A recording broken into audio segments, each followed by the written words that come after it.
My name is Jessica, and I play Abby. I am Alex's, the leading lady's, best friend.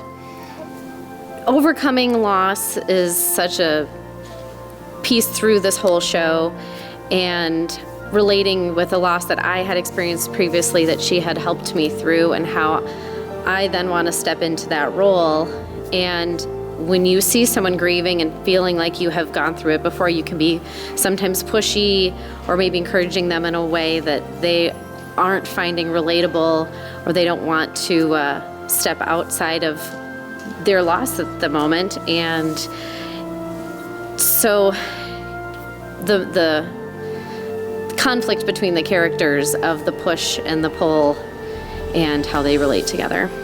The benefit, and especially having the writer be the director, is that as you work through each scene, you can try things different ways, and we try things more serious, and we try things with a funnier spin on it, or maybe we rework some of the wording, or you just change the end of the show sometimes, Let's try this avenue instead. Do we like it? Do we not like it? And it flows with the actors as well.